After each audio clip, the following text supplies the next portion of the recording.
This is Dr. Percy J. Sefra, Assistant Professor, Department of PCE, Bharat Institute of Higher Education and Research. In this video, we'll be seeing about different analog and digital modulation techniques. So basically modulation will first define the term modulation. So a message carrying signal has to be transmitted over a long distance, and for it to establish a reliable communication, it needs to take the help of high frequency signal which should not affect the original characteristics of message signal. So in order to transfer a signal from one end to the other, the message carrying signal has to be transmitted with the help of a high frequency signal. These high frequency signals should not affect the original characteristics of the message signal. So the characteristics of the message signal, if changed, the message content it also gets altered. So it hence care must be taken towards this message signal. So the high frequency signal can travel up to a longer distances without getting affected by the external disturbance. So that's why we are going for this high frequency signal. We take up the help of such high frequency signal which is also called as a carrier signal. So this carrier signal is going to carry the message signal, hence it is termed as a carrier signal. So to transmit our original message signal, such a process is simply called the modulation. So this carrier signal is going to carry the message signal by, and this process is termed as a modulation. So modulation is a process of changing the parameters of the carrier signal in accordance with the instantaneous value of the modulating signal.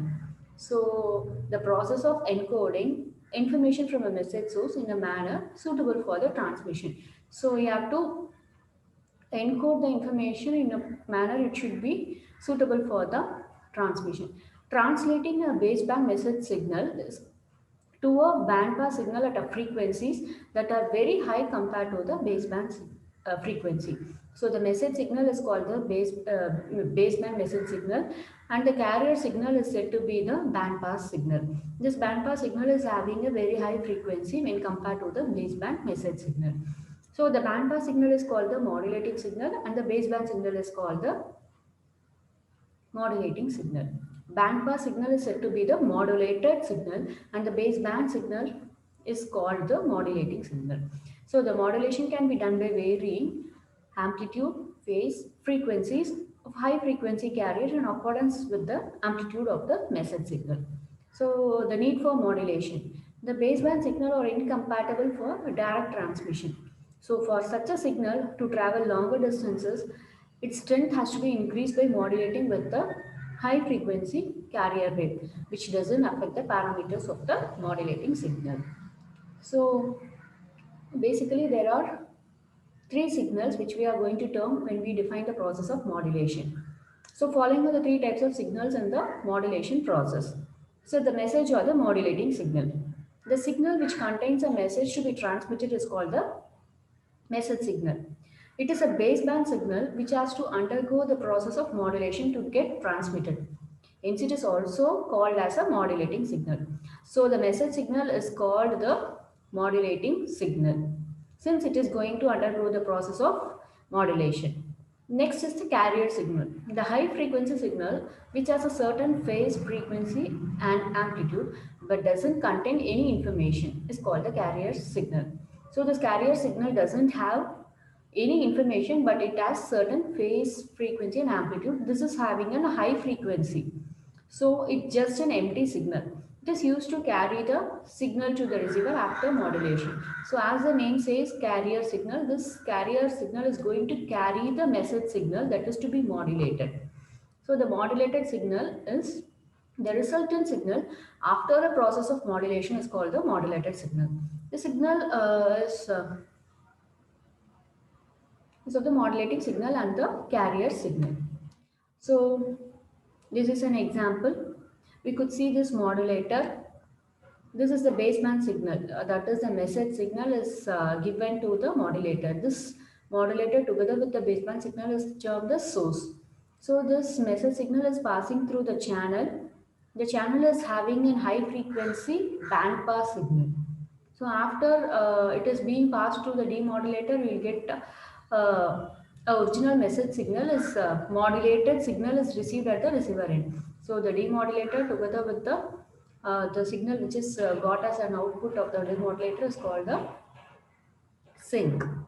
So coming to the types of modulation, modulation could be classified into continuous wave modulation and pulse modulation.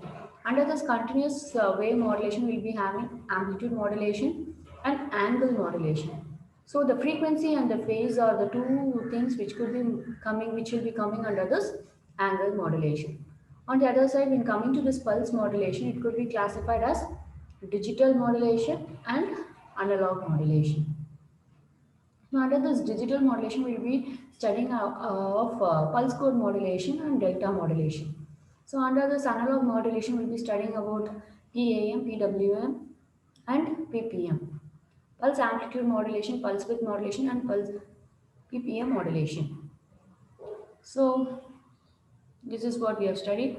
So, these analog modulation techniques. When we come to this analog modulation techniques, we'll be discussing about the frequency modulation, amplitude modulation, and phase modulation.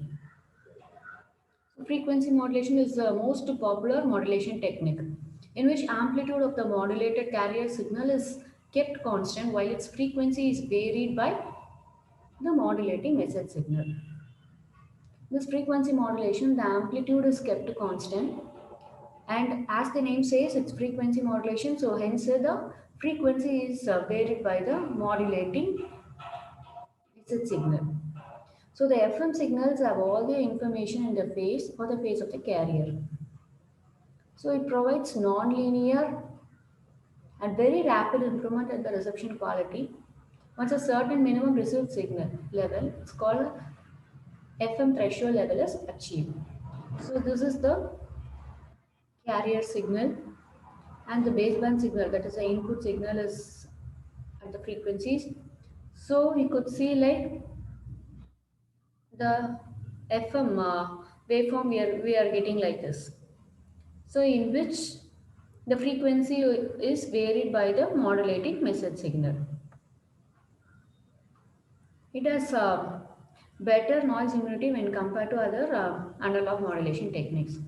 The signals are represented in frequency variation rather than the amplitude variation. In FM modulation, frequency modulation, we will not be seeing any difference in the amplitude variation. We will be seeing only the frequency variation. The FM signals are very less susceptible to atmosphere and impulse noise, which tend to cause the rapid fluctuations in the amplitude of the received radio signal. So these FM signals are not affected by, less susceptible, that is, it is getting less affected by the atmospheric and the impulse noise. So which will be causing the fluctuations in the amplitude of the received radio signal. Message amplitude variation does not carry any information in FM. So a burst noise does not affect FM system's performance, provided that the FM received signal is above the FM threshold level. It is possible to trade off bandwidth occupancy for improved noise performance. The modulation index and hence the bandwidth occupancy can be varied to obtain a greater signal to noise performance. So, in FM signal is a constant envelope signal due to the fact that the envelope of the carrier does not change with changes in the modulating signal. Hence, the transmitter power of the FM signal is constant regardless of amplitude of the message signal. So, in FM signal, the amplitude doesn't matter, only the frequency matters. So an FM signal, you could say it as a constant envelope signal due to the fact that the envelope of the carrier's envelope is not going to change with the modulating signal. Also, the transmitted power of the FM signal is going to remain constant and it doesn't depend on the amplitude of the message signal. So the constant envelope of the transmitted signal allows efficient Class C power amplifiers to be used for RF amplification of FM. So the FM also exhibits a so-called capture effect characteristic. So what is that capture effect? It's a direct result of a rapid non-linear improvement in received quality for an increase in received power. So you could say it is a rapid improvement in the received quality for increase in received power. So if the two signals in the same frequency band are available at FM receiver, the one appearing at the higher received signal level is accepted and demodulated, and the weaker signal is rejected. So this inherent ability to pick up the strongest signal and reject the rest makes FM systems very resistant to co-channel interference and provides excellent subjective receive quality. So in case of the FM system, at the FM receiver, if two signals are approaching in the same frequency band, the one only which is appearing at a higher received signal level will only be accepted, and the other with the lower received signal will be rejected. So this ability to pick up the strongest signal and reject the weakest makes the FM system resistant to the co-channel interference. And thus the FM system is providing the higher received quality. So this FM systems record wider frequency band in the transmitting media. So in order to obtain the advantages of reduced noise and capture effect.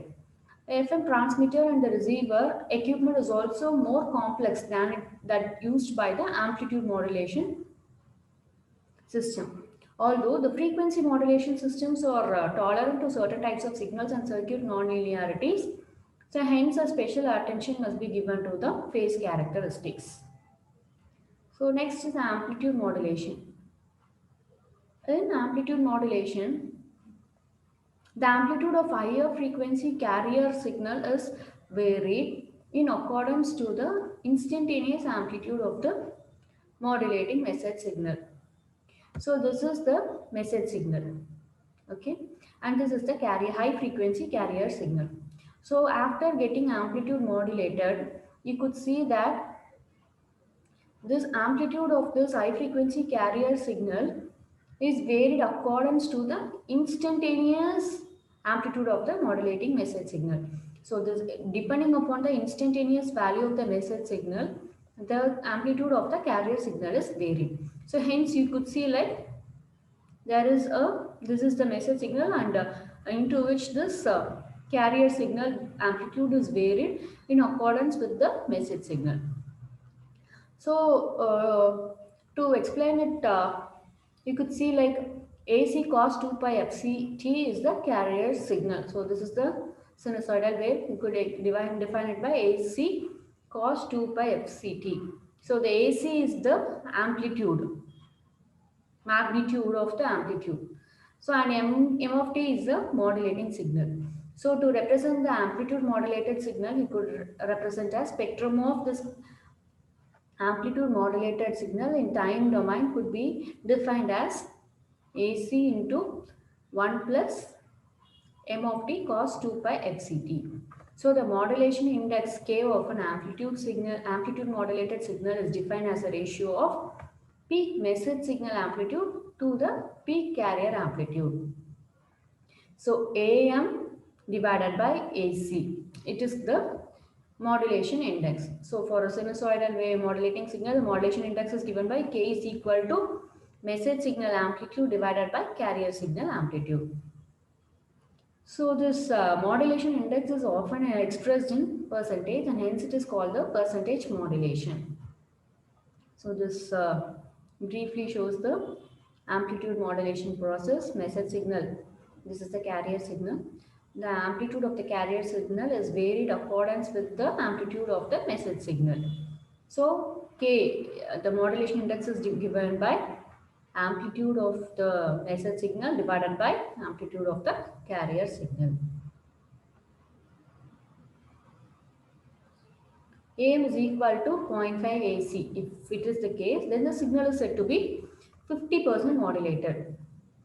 So a percentage of modulation is greater than 100% will distort the message signal if it is detected by the envelope detector. The spectrum of amplitude modulation signal in time domain is given by real part of g of t into exponential of j 2 pi fct. So where g of t is the complex envelope of an AM signal. It could be given by g of t is equal to AC into 1 plus m of t. So the spectrum of AM signal can be shown as spectrum of AM signal in frequency domain.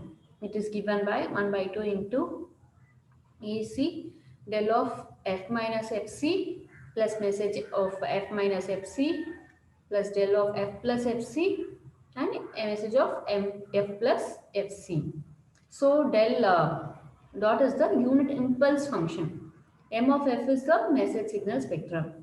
So this is given by, this is the spectrum of the message signal, and we could see like we have seen like del of F plus Fc, and this is the spectrum of corresponding AM signal. We'll be having a lower sideband and a upper sideband. Similarly, a lower sideband at the right side, upper sideband at Fc plus Fm. So AM spectrum, amplitude modulated spectrum, consists of an impulse at a carrier frequency and two sidebands which replicates the message spectrum. So this is the two sidebands. It is just replicating the message spectrum. Here one sideband is there, here other sideband is present. So that is what an amplitude modulated spectrum consists of.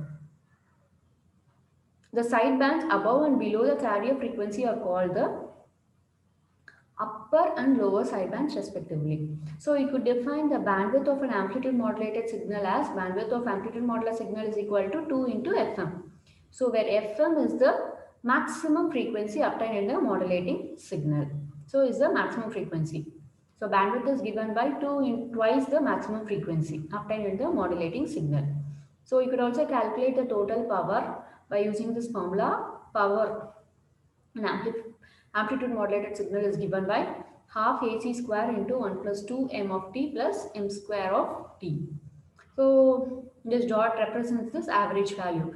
If the modulating signal is m of t is equal to k into 2 pi fmt, the above equation can be simplified.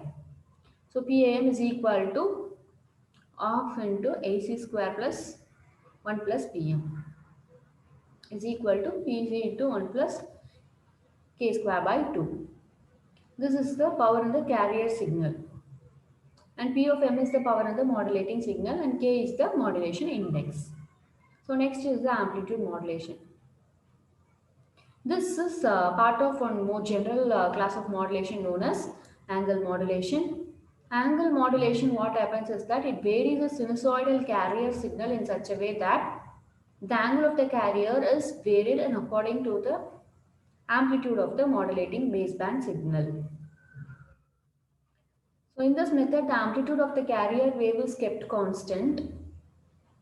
There are a number of ways in which the phase of the carrier signal may be varied in accordance with the baseband signal. So the two important class of angle modulation is frequency modulation and the phase modulation. Frequency modulation, it's a form of angle modulation in which instantaneous frequency of the carrier signal is varied linear with the baseband message signal. So as Fm of t is equal to AC into cos of 2 pi fct plus theta of t. So this theta of t could be expressed as 2 pi kf integral minus infinity to infinity m of eta delta. So where AC is the amplitude of the carrier, Xc is the carrier frequency, and Kf is the frequency deviation constant, which is measured in units of hertz per volt.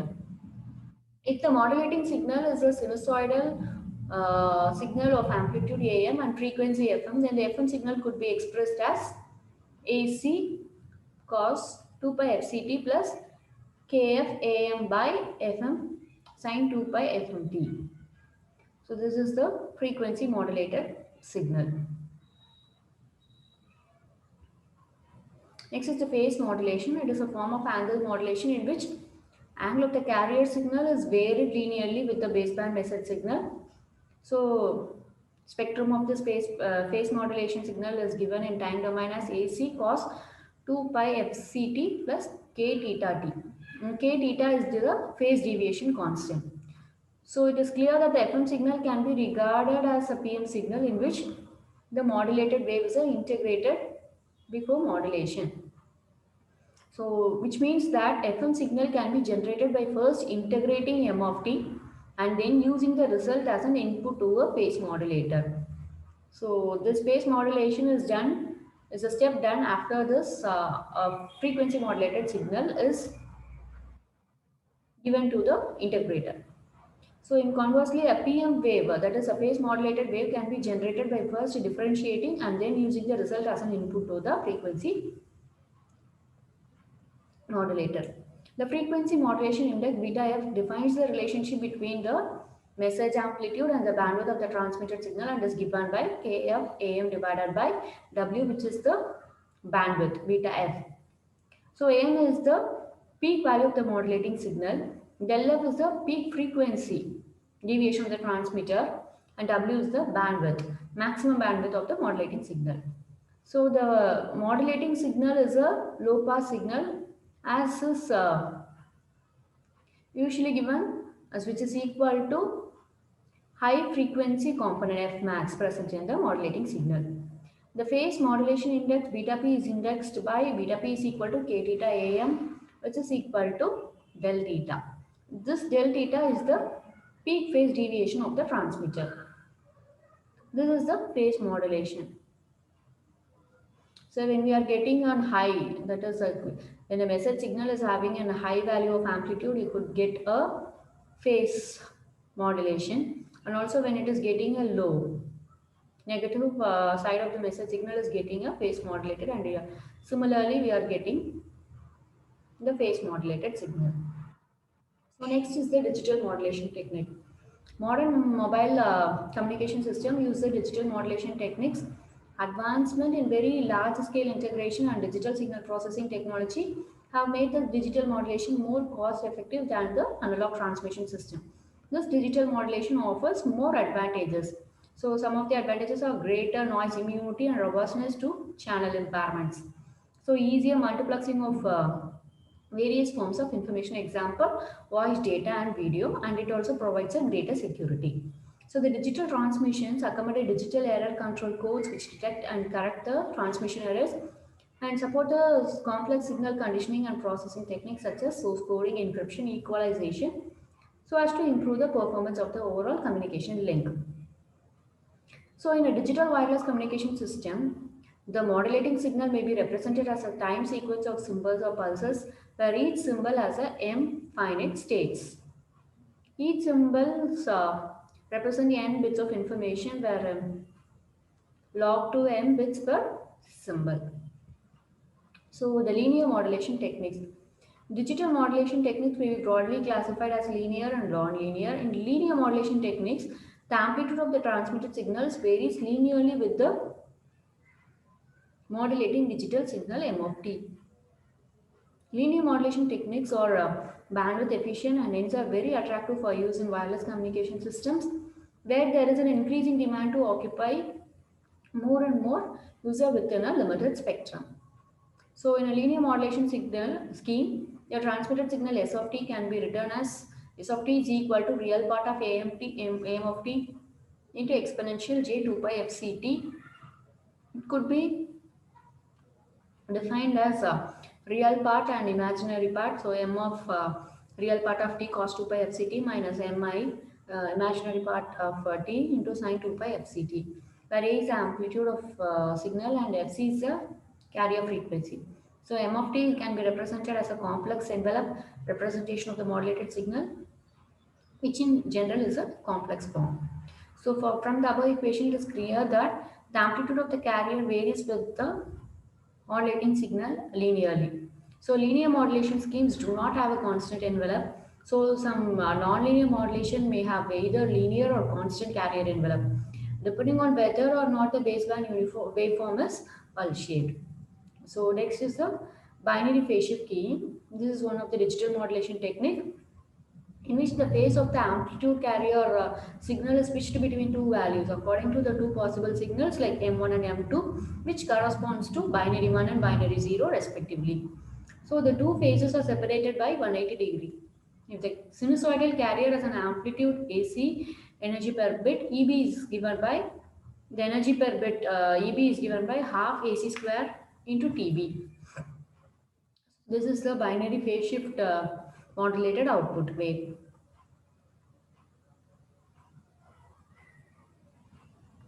So from 0 to 1 it's going Initially, it is there is no phase shift, and when from 1 to 0 it is occurring, we could see like it is decreasing, and again this 1 to 0 transition is again making a phase shift. Similarly, it is going up, and from 0 to 1 phase transition, it is there is a binary phase shift. So whenever there is a transition from 0 to 1 and 1 to 0, there is a binary phase shift is occurring. So this is how this binary phase shift modulated output wave looks like. So the transmitted binary phase shift signal is either 0 or 1. So this in one form it could be represented as root of 2 EB by TB cos 2 pi FCT plus theta C. Where in case of binary 0, an addition of 180 degree is added to the theta terms. So root of 2 EB by TB cos 2 pi FCT plus pi plus theta C. This cos of pi plus theta could be represented minus cos theta. So this is how we have written. So minus this is for the binary 0. It is often convenient to generalize M1 and M2 as binary data signal M of t, which takes on one of the two possible pulse shapes. Then the transmitted signal may be represented as BPSK spectrum at the time domain could be represented as m of t into root of 2 EB by TB cos 2 pi FCT plus theta C. So the binary phase shift signal is convenient to do a double sideband suppressed carrier amplitude modulated waveform where cos 2 pi FCT is applied as a carrier and the data signal m of t is applied as a modulating waveform. Hence, a binary phase shift signal can be generated using a balanced modulator. Thank you.